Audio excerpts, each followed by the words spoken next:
Hello and welcome everybody. मेरा नाम है किशोर और आज हम लोग बात करते हैं वन पंच मैन की शायद सबसे अजीबोगरीब थ्योरी के बारे में।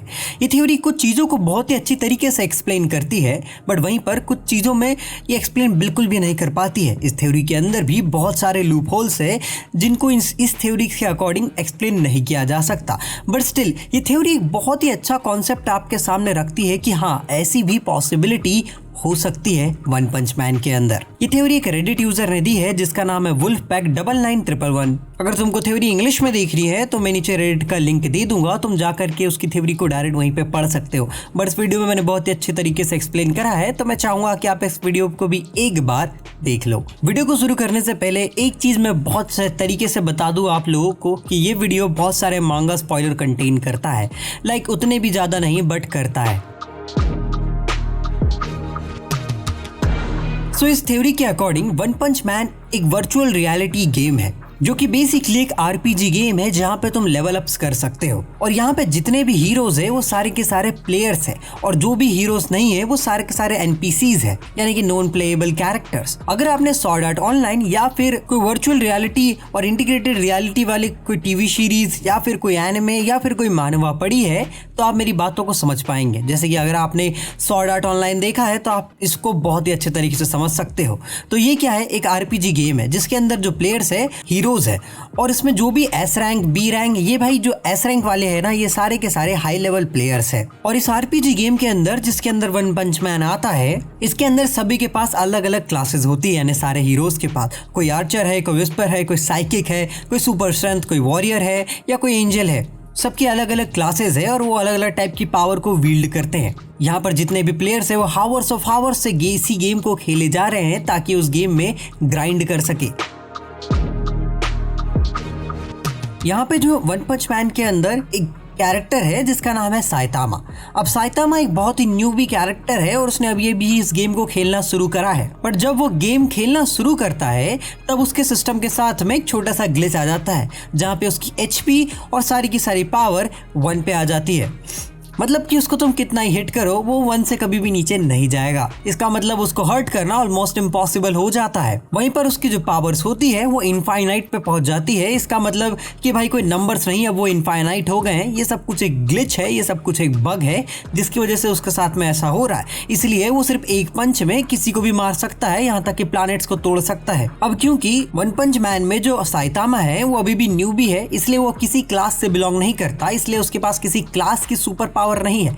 जैसे कि अगर वो साइकिक होता तो उसके पास साइकिक रिलेटेड पावर्स होती, वो वॉरियर होता तो उसके पास स्वॉर्ड चलाने की स्किल्स होती या फिर शील्ड चलाने की स्किल्स होती। अब क्योंकि वो एक न्यूबी है यानी कि नूब है तो उसके पास सिर्फ बेसिक स्किल्स ही है फाइटिंग की, यानी कि पंचेस और ये सब चीजें। अब जाहिर सी बात ऐसी हो जाती है कि जब साइतामा इस गेम को खेलता है, अब क्योंकि हर कुछ उसके लिए बहुत ही इजी बन गया है, वो मर नहीं सकता, एक पंच में किसी को भी हरा सकता है, तो उसको कोई भी चीज में चैलेंजेस नहीं लगते हैं। और इसीलिए वो गेम के अंदर गेम, जैसे कि GTA 5 तुमने खेला होगा तो GTA 5 के तुमने देखा होगा उसके अंदर भी गेम्स होते हैं जिनको तुम खेल सकते हो, जिनको मिनी गेम्स बोला जाता है। तो इसके अंदर ही जैसे वो किंग के साथ गेम्स खेलता रहता है, वहां पर क्योंकि उसके वो ग्लिच उस गेम के अंदर काम नहीं करता, इसलिए उसको गेम खेलने में मजा आता है। अब जो दूसरे हीरोज है वो जब साइतामा के लेवल को देखते हैं तो सोचते हैं कि किसी भी चीज को वन पंच में कैसे हरा सकता है, और इस बात पे वो बिल्कुल बिलीव नहीं करते हैं। लेकिन वहीं पर जिन लोगों ने देखा है कि साइतामा को हराते हुए किसी बड़े विलन को, वो भी वन हिट में,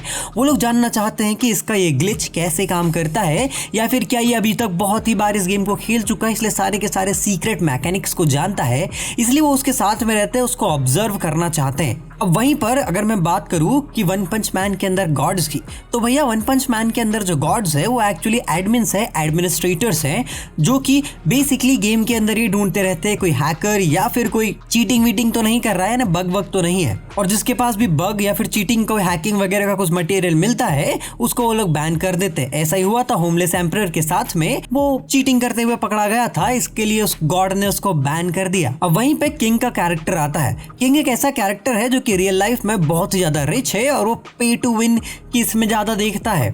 मतलब उसको ग्राइंडिंग करना पसंद नहीं है, बल्कि इतना पैसा है कि बस पे करके किसी अपने लेवल को बढ़ा लेता है। इसलिए जब लोग देखते हैं कि भाई किंग बहुत ही ज़्यादा पावरफुल है क्योंकि उसका लेवल बहुत हाई है साइतामा से, लेकिन बात तो यह आती है कि किंग अभी भी न्यूब है साइतामा की तरह। उसको मैकेनिक्स नहीं पता है, कंट्रोल्स नहीं पता है, चाहे उसका लेवल कितना ही हाई क्यों ना हो। इसीलिए सब लोग किंग को सोचते हैं कि वो बहुत ही ज़्यादा पावरफुल है, लेकिन बेसिकली उसको बहुत ही कम एक्चुअल फाइटिंग आती है। अब जो हमारा किंग प्लेयर यानी कहूँ या फिर मैं कैरेक्टर कहूँ, उसको मिनी गेम्स ज़्यादा पसंद है, इसलिए वो उस गेम के अंदर मिनी गेम्स को ज़्यादा खेलता है, बेसिकली ज़्यादातर परवी गेम्स को। अब वहीं पे किंग का जो एक प्लेयर कैरेक्टर है उसके अंदर क्या होता है, जब उसने इस कैरेक्टर की क्रिएशन करी थी वर्चुअल रियलिटी में घुसने से पहले उसने एक थीम चुनी जिसका नाम था ऑरा, यानी कि उसकी पूरी पावर ऑरा से रिलेटेड होती है। लेकिन उसके कैरेक्टर क्रिएशन में बहुत सारी गलतियाँ रही और वो बहुत सारी चीज़ों को बस खरीद कर ही उसने कर लिया और कभी उनका यूज़ नहीं करा। सो ऑरा क्या करता है कि जो स्मॉल और लो लेवल पे प्लेयर्स होते हैं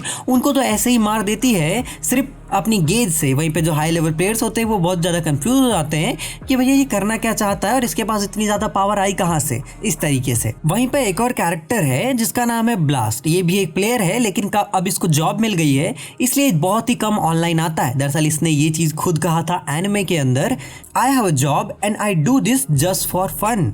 इसका मतलब ये हुआ कि अब इसके पास जॉब है और ये हीरो वाली लाइफ से और सुडाई से उसकी प्लेयर वाली लाइफ से अलग हटना चाहता है, मतलब उसकी वर्चुअल रियलिटी गेम से। लोग जानते हैं कि ब्लास्ट एग्जिस्ट करता है और बहुत ही ज़्यादा पावरफुल है, लेकिन वो बहुत ही कम ऑनलाइन आता है, इसलिए हमको बहुत ही कम देखने भी मिलता है। अब इस गेम के अंदर बहुत सारे वर्ल्ड इवेंट्स भी होते रहते हैं, जैसे कि ओपन वर्ल्ड बॉस लेवल, जैसे कि आपको मॉस्किटो लेडी याद होगी, वो जाइंट पर्सन याद होगा, पहले एपिसोड में ही था वो। ये सब ओपन वर्ल्ड बॉसेस है जिनको कि हराना पड़ता है हाई लेवल प्लेयर्स को, या फिर अगर आप लो लेवल भी हो तो आप उनको हरा सकते हो क्योंकि ये ओपन वर्ल्ड है, यानी कि कोई भी पार्टिसिपेट कर सकता है। इसलिए यहाँ पर साइतामा भी आकर के उनको हरा पाया। आपको वन पंच मैन का फिनाले तो याद ही होगा सीजन 1 का, जहाँ पर एक स्पेसशिप आता है और उसके अंदर से बहुत सारे मॉन्स्टर्स भी निकलते हैं जो कि इस वर्ल्ड को कंट्रोल या फिर शुड ऐसे डिस्ट्रॉय करना चाहते हैं। दरअसल वो एक सरप्राइज इवेंट था हाई लेवल प्लेयर्स के लिए, लेकिन जब तक कि हाई लेवल प्लेयर्स मॉब से ही लड़ रहे थे, यानी कि साइड कैरेक्टर्स और उनके मिनियन से, तब तक साइतामा में जा करके उसके बॉस को ही मार दिया और उस इवेंट को आधे अधूरे तरीके से खत्म ही कर दिया, यानी कि उसने बॉस को ही मार दिया, तब इवेंट ही खत्म हो गया। उस इवेंट में कुछ ऐसा होना था कि प्लेयर्स स्टेप बाय स्टेप जाएंगे, यानी एक एक मॉन्स्टर को मारते हुए और लास्ट में जाकर के बॉस से मिलेंगे और उसको फिर डिफीट करेंगे। लेकिन साइतामा ने सब कुछ स्किप करा और डायरेक्ट बॉस को ही मार दिया, यानी कि ये सरप्राइज इवेंट जो ट्रिगर हुआ था उसकी ऐसी की तैसी कर दी।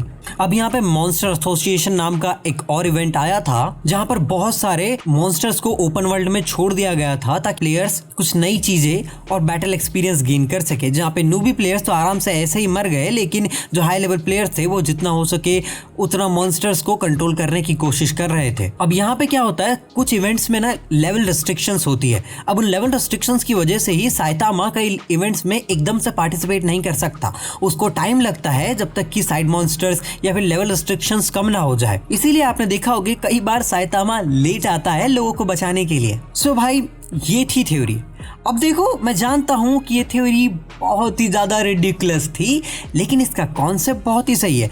सोचो, एक बार सोचो कि अगर वन पंच मैन इस तरीके से एंड हुआ तो मतलब एवरीथिंग जो हमने अभी तक देखा वो बस ऐसा ही था, मतलब ये बस एक वर्चुअल रियलिटी गेम था। आपको लो होराइजन याद है? लो होराइजन एक ऐसी सीरीज है जो कि वर्चुअल रियलिटी गेम के अंदर वो लोग फंस जाते हैं। हो सकता है कि इसमें वो लोग फंसे ना हो, बस हमको बताया नहीं गया रियल वर्ल्ड के बारे में और सिर्फ वर्चुअल वर्ल्ड के बारे में बताया गया, जिस वर्चुअल वर्ल्ड के गेम का नाम है वन पंच मैन। और यहाँ पे एक कैरेक्टर है साइतामा जो कि लिटरली किसी को भी वन पंच कर सकता है, और एक्चुअली में वो ग्लिच है, बग है, और अभी तक एडमिन्स या फिर मैं कहूँ एडमिनिस्ट्रेटर या फिर मैं कहूँ गॉड्स उसको ढूंढ नहीं पाए हैं। अब ये जो थ्योरी है कुछ चीज़ों को एक्सप्लेन नहीं कर सकती, कि साइतामा का स्ट्रांग बनना वो एक्सप्लेन नहीं कर सकती कि पहले स्ट्रांग नहीं था, एकदम से कैसे बन गया, ठीक है। और भी बहुत सारी चीज़ें हैं जैसे कि एक्चुअल इमोशंस लोगों के अंदर, एनपीसीज यानी नॉन प्लेएबल कैरेक्टर्स के अंदर, कैरेक्टर्स का वर्चुअल रियलिटी गेम के अंदर सोना, ये भी अच्छी तरीके से एक्सप्लेन नहीं है इसके अंदर। स्टिल इसमें बहुत सारी खामियां हैं, लेकिन कुछ चीज़ें हैं जो कि एक्चुअली में